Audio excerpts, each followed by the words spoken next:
శ్రీకాకుళం జిల్లాలో విదేశీ పక్షుల అక్రమ రవాణా బయటపడింది. పలాస కాశీబుగ్గ రేంజ్ అటవీ శాఖ అధికారులు నిర్వహించిన తనిఖీల్లో ఈ స్మగ్లింగ్ వ్యవహారం బట్టబయలైంది. ఆస్ట్రేలియన్ పించెస్, కోన్పూర్ జాతికి చెందిన విదేశీ రామచిలుకలను అక్రమంగా రవాణా చేస్తున్న ఇద్దరిని కూడా కాశీబుగ్గ అటవీ శాఖ అధికారులు అదుపులోకి తీసుకున్నారు. ఇంతకీ ఈ అక్రమ తరలింపు బండారం ఎలా బయటపడింది? పోలీసులకు విదేశీ పక్షుల స్మగ్లింగ్ సమాచారం ఎలా అందింది? ప్రస్తుతం ఆ విదేశీ పక్షులు ఎక్కడ ఉన్నాయి? మీరే చూడండి.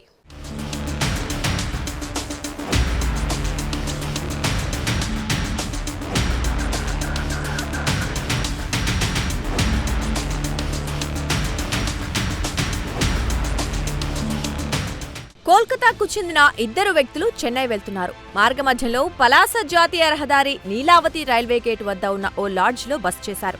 ఆ ఇద్దరు వ్యక్తులు తీసుకొచ్చిన కారులోని పక్షుల అరుపులు విన్న లాడ్జ్ సిబ్బందికి అనుమానం కలిగింది. దీంతో కాశీబుగ్గ అటవీ అధికారి మురళీకృష్ణ నాయుడుకు సమాచారం అందించారు. ఘటనా స్థలానికి చేరుకున్న అటవీ అధికారి విషయాన్ని కూలంకషంగా పరిశీలించారు.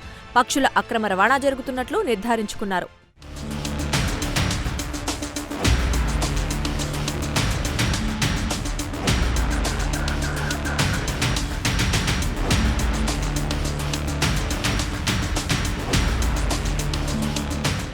ఇద్దరు నిందితులను ఓ కారును అదుపులోకి తీసుకున్నారు. నిందితులు తీసుకువచ్చిన కారులో మొత్తం 236 పక్షులున్నట్లు గుర్తించారు.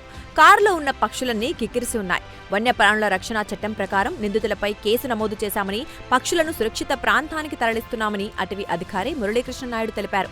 ఈ పక్షులను కోల్కతా నుంచి చెన్నైకి అక్రమంగా తరలిస్తున్నట్లు విచారణ సందర్భంగా అధికారులు తెలుసుకున్నారు.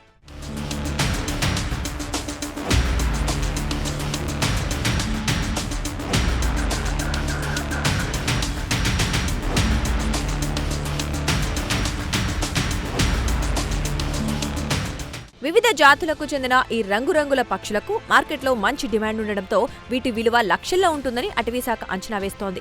పట్టుబడిన ఇద్దరు స్మగ్లర్లను అదుపులోకి తీసుకుని కేసు నమోదు చేశారు. స్వాధీనం చేసుకున్న పక్షులను ప్రస్తుతం సురక్షిత ప్రాంతానికి తరలించామని, తదుపరి చర్యలు కొనసాగుతున్నాయని రేంజ్ అధికారి మురళీకృష్ణ నాయుడు తెలిపారు.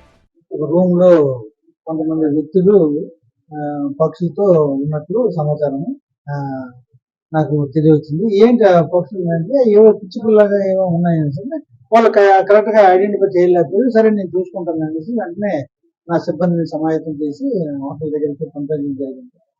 సుమారు ఈ ప్రాసెస్ అంతా కంప్లీట్ అయ్యేసరికి 1 గంట ఆ ప్రాంతంలో అది వెంటనే అమరావతి హోటల్లో ఆ రూమ్ ఓపెన్ చేయగా, రూమ్ నెంబర్ 101 ఓపెన్ చేసి ఇద్దరు వ్యక్తులు ఈ పక్షులతో లోపల జరిగింది. ఇంకా పక్షులు ఏంటని చూస్తే అవి విదేశాలకు సంబంధించిన పక్షులు, ఎగ్జాటిక్ బర్డ్స్ అంటారు.